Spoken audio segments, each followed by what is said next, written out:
วิดีโอนี้สร้างขึ้นมาเพื่อจะนำมาเสนอให้ผู้เกี่ยวกับระบบสุริยะจักรวาลระบบสุริยะเกิดเมื่อ 4,600 ล้านปีมาแล้วเกิดจากโซลาร์เนบิวลาที่เป็นแหล่งกำเนิดของระบบสุริยะโซลาร์เนบิวลาประกอบด้วยฝุ่นและก๊าซไฮโดรเจนเป็นส่วนใหญ่รองลงมาคือฮีเลียมต่อไปจะมานำเสนอให้รู้เกี่ยวกับดาวเคราะห์ในระบบสุริยะระบบสุริยะคือระบบที่ประกอบไปด้วยดวงอาทิตย์เป็นศูนย์กลางเส้นวัตถุทั้งหมดในระบบสุริยะล้วนแต่โคจรอ้อมดวงตะเวนไปในทิศทางเดียวกันและเส้นโคจรของพวกมันนอนอยู่ในนาเพียง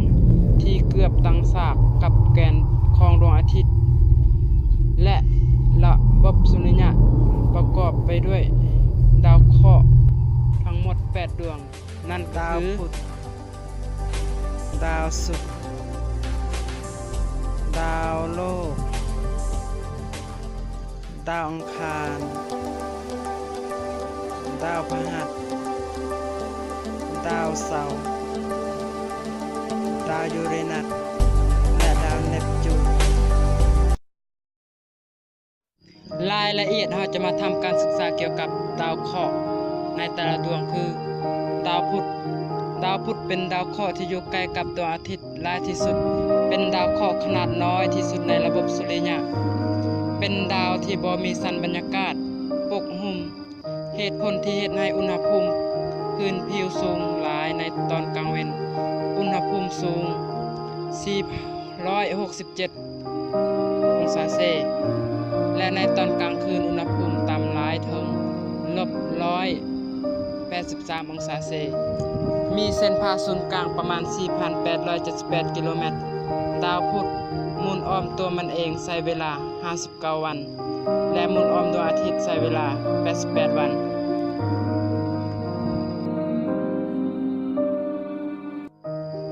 ดาวศุกร์ดาวศุกร์เป็นดาวเคราะห์ที่มีขนาดเกือบเท่ากับโลกและมีความคล้ายคลึงกับโลกของเฮาหลายที่สุด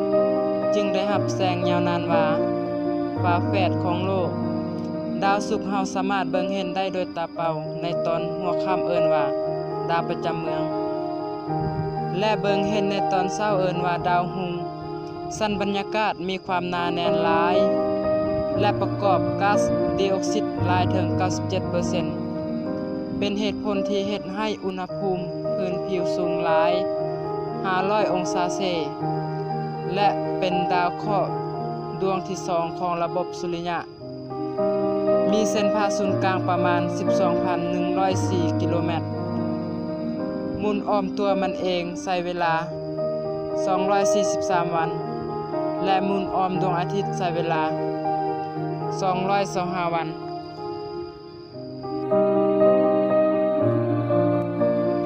ดาวโลก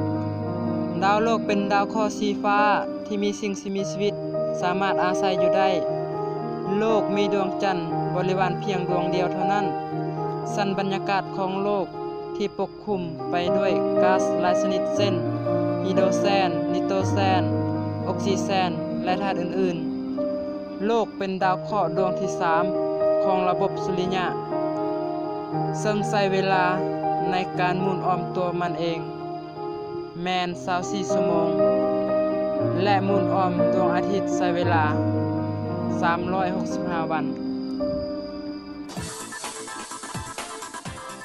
ดาวอังคารดาวอังคารเป็นดาวเคราะห์สีแดงและเป็นดาวเคราะห์ในลำดับที่4ของระบบสุริยะมีเส้นผ่าศูนย์กลางประมาณ 6,794 กิโลเมตรอุณหภูมิพื้นผิวต่ำหลายประมาณ-65องศาเซลเซียสซึ่งใช้เวลาในการหมุนอ้อมตัวมันเองแม่น24ชั่วโมง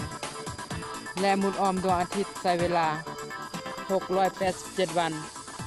มีดวงจันทร์บริวาร2ดวง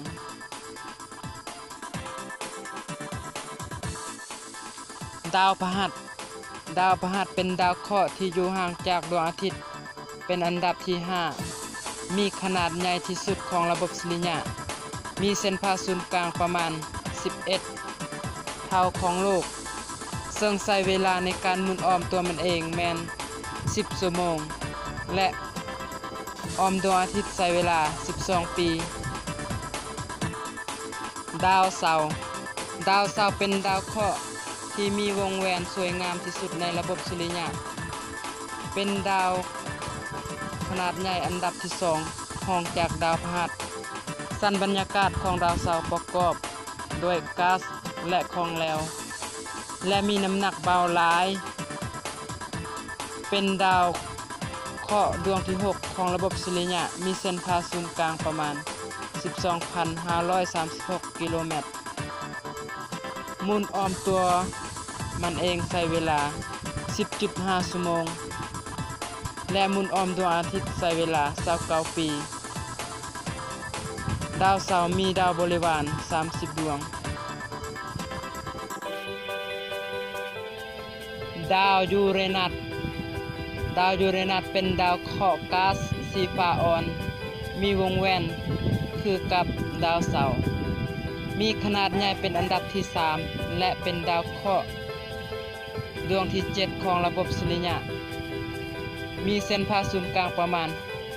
51,118 กิโลเมตรใช้เวลาหมุนอ้อมตัวมันเอง17 ชั่วโมง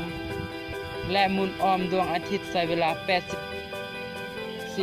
ปีดาวยูเรนัสมีดวงจันทร์บริวารเพียง21 ดวงดาวเนปจูนเป็นดาวเคราะห์ในลำดับที่ 8 ซึ่งเป็นดาวเคราะห์ดวงสุดท้ายมีขนาดใหญ่เป็นอันดับที่ 4 ในระบบสุริยะซึ่งห่างจากดวงอาทิตย์แม่น 4,504 ล้านกิโลเมตรและมีเส้นผ่าศูนย์กลางประมาณ 50,000 กิโลเมตรใช้เวลาหมุนอ้อมตัวมันเองแม่น16 ชั่วโมงและหมุนอ้อมดวงอาทิตย์แม่นใช้เวลา156 ปีดาวเนปจูนมีดวงจันทร์บริวารเพียงแต่10 ดวงซึ่งผ่านการรายงานของข้าพเจ้าก็ได้สิ้นสุดลงเพียงเท่านี้